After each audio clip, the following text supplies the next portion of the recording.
क्या कर दिया और किसके पास घूमने के ये बुक क्या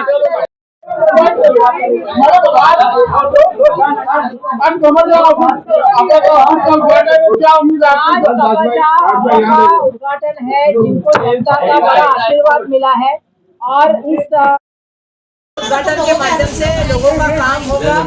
लोगों को जो है वो जो अपेक्षाएं कांग्रेस पार्टी से है, आपस से है, संगम भाई से है, वो इस ऑफिस के माध्यम से सुलझाई जाएगी।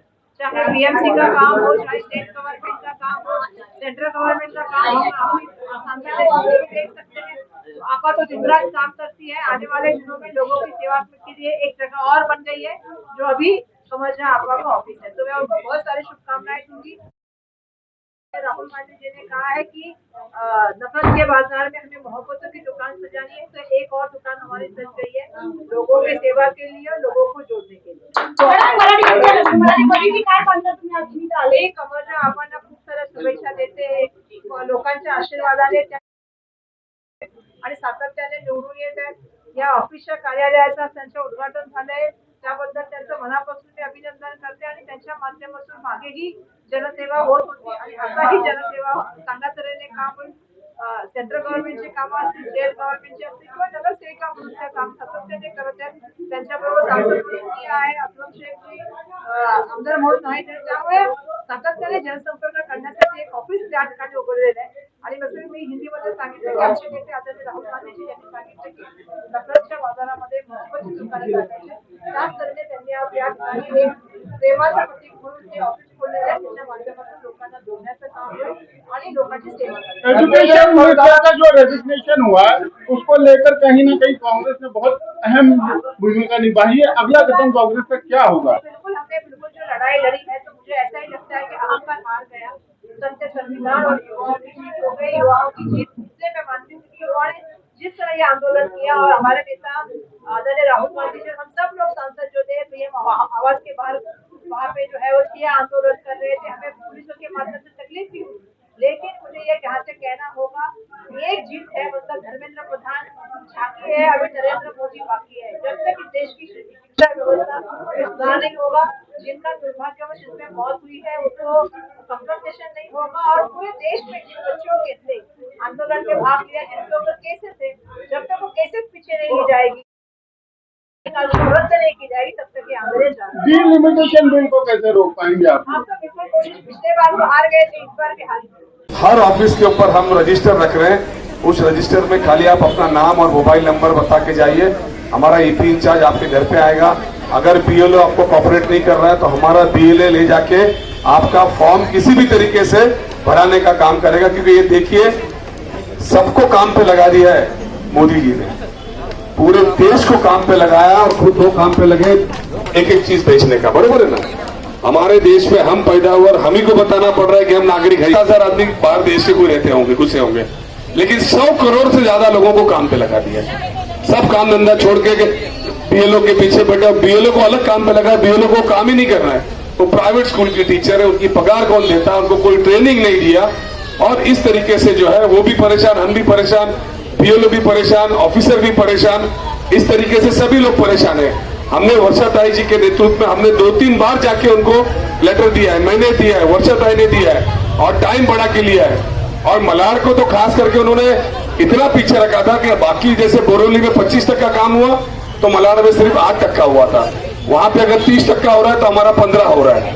मैं आपको फिर एक बार कहता हूं कि बहुत जबरदस्त षड्यंत्र रचा जा रहा है और ऐसा होने नहीं देंगे। मैंने इलेक्शन कमिश्नर को भी पत्र लिखा, मैंने कमिश्नर को बोला, बीच में आपने देखा होगा कि म्युनिसिपल कमिश्नर भी यहाँ पे आके गई ना, म्युनिसिपल कमिश्नर भी इसलिए आई कि उनको मैंने बोला पहले से बना हुआ है, काम करते काम ही हमारी पहचान है।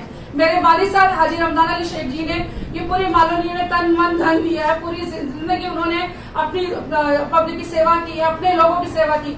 उन्होंने हमें यही सिखाया है कि ये मालवनी हमारा परिवार है, तो उस परिवार में एक बेटी, एक बेटा, एक भाई जो चलता है सब संभालते हैं, वैसे संभालने का हमें सिखाया गया। उस जनता को क्या संदेश देना चाहेंगे? आपस से मिलजुल कर रहें, सबका सम्मान करें। मेरे यहाँ जो भी प्रॉब्लम्स लेके आएगा इंशाअल्लाह ताला मैं उसको पूरी तरह से सॉल्व करने की पूरी कोशिश रहेगी। और असलम भाई के मार्गदर्शन से सारे के सारे प्रॉब्लम्स जितने मैटर्स आएंगे वो सॉल्व किए जाएंगे, तकलीफें दूर की जाएगी, आपस में यहाँ भाईचारा बना रहेगा और सब मिलकर रहेंगे। अभी एक व्यक्ति एमएलए असलम शेख जी से मिला, इनासवाड़ी में कोई शौचालय बन के तैयार नहीं, उद्घाटन नहीं देखिए हो ऐसा है, तकलीफ गंभीरता सब से जगह होती है कि मुझे आगे 6 महीने ही हुए हैं तो एक साथ सारे प्रॉब्लम नहीं सॉल्व कर पाऊंगी, थोड़ा वक्त दीजिए, सारे प्रॉब्लम धीरे धीरे सॉल्व होंगे, क्योंकि मुझे तजुर्बा है 43 का, 34 का, अब मैं 33 में आई हूँ। तो जिस तरह से मैंने सामने कहा 2 दिन में करो एमएलए साहब के मार्गदर्शन से बहुत जल्दी उसको काम शुरू हो जाएगा। भाई ये कौन सी ऐसी समस्या जो जुनून है जो लोग आपके ऑफिस में ज्यादा आते हैं मटर लेके? समस्या मेरे भाई हर जगह सबकी होती है, अलग अलग समस्याएं हैं, तो अलग अलग जो समस्या है उनको सॉल्व करना है। आपने हाउस में मुद्दा उठाया, गंदा पानी आता था, कहीं के पानी नहीं आता है, उस मुद्दा शायद मुझे लगता है कि यानी जनता के लिए बहुत बड़ा जुनून है। देखिए पहले पानी रात को आता था जिससे मेरी महिलाओं को बहुत तकलीफ होती थी, आजमी नगर की महिलाओं को खास करके, क्योंकि वहाँ पानी आता था 1 बजे के बाद। 1 बजे जो महिलाएं हमारी बहनें जो हैं वो कब सोएंगी, कब क्या करेंगी, जब दिन भर फुर्सत नहीं मिलती उनको काम से ही, रात के वक्त वो पानी भरेंगी, कपड़े धोएंगी, बर्तन धोएंगी, फिर बच्चों को कब स्कूल जाना है और अपने घर वालों के लिए टिफिन बनाना है, वो सब करना तो कैसे करेंगे, उनकी फिजिकल हेल्थ खराब हो रही थी। उसको देखते हुए मैंने इस पानी को दिन में करवा दिया था, टाइमिंग चेंज किया और दिन में करवा दिया।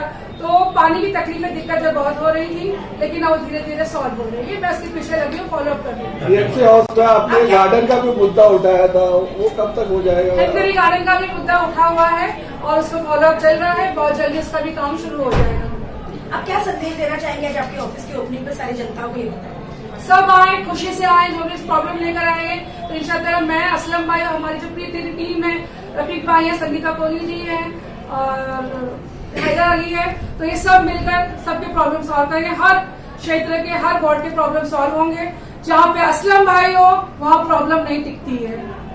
कितनी मुश्किल हो रही है, किस तरह से कार्य हो रहा है उसके बारे में? ये सबसे पहले तो आपको बहुत बहुत बधाई, आज आपके ऑफिस यहाँ पर स्टार्ट हुई है माशाल्लाह, तो उनको बहुत बहुत बधाई है, आज उनके तहे दिल से बधाई है।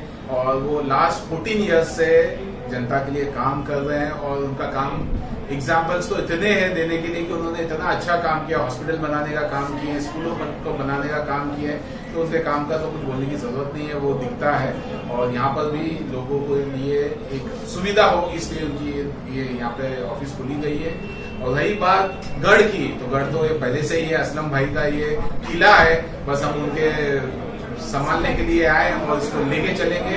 और जिस तरीके से, जिस प्यार से लोगों ने साथ दिया हमारा इलेक्शन के टाइम पे और जिस तरीके से उन्होंने वोट दिया, बस वही हम रिटर्न देने का काम कर रहे हैं। हम उनके साथ में उनकी समस्याओं को समझ कर उनको समाधान देने का काम कर रहे हैं। रफीक भाई क्या कहें? कहीं भी अगर कोई चीज भी कहीं समझ में नहीं आती है तो सबसे पहले तो हम असलम भाई से डिस्कशन करते हैं। फिर हमारे आपा है जो वेटरन है इसमें, 2012 से ये फील्ड में वो है, चुनकर आ रहे हैं। हमारे बड़े भाई माजी नगर सेवक साहब सिराज भाई है जो हम पूरे गाइडेंस देते रहते हैं, तो कोई कठिनाई मतलब आई नहीं रही है, काम करने इतना मजा आ रहा है और बहुत अच्छे से काम हो रहा है। जो फंड्स और जो इश्यूज है वो एक अलग चीज हो जाती है, बट लेकिन फील्ड में जो काम करना है, अच्छे से लोगों की सहायता करना है, उनको कैसे सोल्यूशन देना है, उनके जो क्वेश्चंस आते हैं, उनको जो प्रॉब्लम आती है उनको कैसे समाधान देना है, वो इनसे गाइडेंस हमको मिलता है हमेशा और उस तरीके से काम करते हैं। सिराज, उनका यूपी में नाम है या देश के अलग अलग राज्यों में नाम है,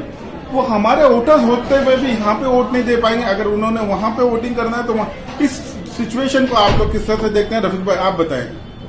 ये हर 20 साल में होता है, ये बार इसको थोड़ा सा कंफ्यूज किया जा रहा है ताकि लोगों का ध्यान जो है एसआईआर की तरफ आए और जो सही मुद्दा है वो उसी पे किसी की नजर ना जाए। हर 20 साल में होता है। और रहा ये एक जो होता है वोटिंग राइट एक होनी चाहिए, 20 साल में ये स्पेशल इंटेंसिव रिवीजन होता है, तो ये 20 साल में होने के बाद में एक आदमी एक राइट रहेगा। तो गांव में अगर उसने मैपिंग कर दिया और उसका वहां पर एसआईआर हो चुका है तो उसका मुंबई में नहीं होगा, तो नाम किसी का नहीं कटेगा। मतलब वो बंदा गांव में भी वोट कर सकता है और मुंबई में भी नहीं, वो तो आपका वोटर ही नहीं रहा। ऑल ओवर इंडिया में एक जगह वोट करेगा। अगर वो मुंबई में रहता है, उसका मुंबई में घर है, सब कुछ है, तो वो यहाँ से वोटर बने तो यहाँ वोट करेगा। अगर वो यदि गांव में रहता है और गांव में सेट है तो वो अगर गांव का वोटर बन जाता है, एसआईआर का फॉर्म भरेगा तो सब कहीं भी एक जगह वैलिड होगा। दोनों जगह डिलीट आएगा, नहीं तो दोनों डिलीट हो जाएगा। तो उसको चौकन्ना रहना है कि भाई मैं दोनों जगह फॉर्म नहीं भरूं। अगर मुझे गांव से लेना तो गांव से भरे, नहीं तो वहाँ डिलीट का ऑप्शन आता है। भरने के बाद में भी मैपिंग होने के बाद में डिलीट का आता है, तो यहाँ से भी डिलीट, वहां से भी डिलीट, दोनों जगह से डिलीट। तो ऐसा ना हो, वो थोड़ा सा ध्यान से भरे कि भाई यहाँ का रहना है तो यहाँ का रहे, वहाँ का रहना है तो विराज भाई आपकी मेरा भी एक लास्ट सवाल है। मौसम में, बारिश के मौसम में मालूनी में देखा जाए तो कहीं न कहीं इमारत गिरती है, लोग घायल होते हैं, लेकिन बीएमसी इमारत डिपार्टमेंट है वो जो चिन्हित करने का जो डैमेज होता है उसका चिन्हित करने का प्रोसीजर होता ही नहीं, तो उस पर आपको क्या एक्शन लेंगे? अगर गिरते उसके ऊपर आप क्या करेंगे? बारिश के मौसम में घर गिरता है ना, देखिए ऐसा है कि मालवनी का ये इशू नहीं है, अभी मानपुर पे बिल्डिंग गिर गई, कई जगहों पे ऐसा जो है जहाँ पे डिलेबिलिटी कंडीशन में होती है, या तो कॉन्ट्रैक्टर ने उस पर बराबर से काम नहीं किया है, तो ये रीजन होता है कि भाई सीमेंट यूज नहीं किया, एंगल चैनल उसको जो हिसाब से उसकी ऊपर का लोड है उसने वो नहीं किया, तो उसके लिए वो मिलती है।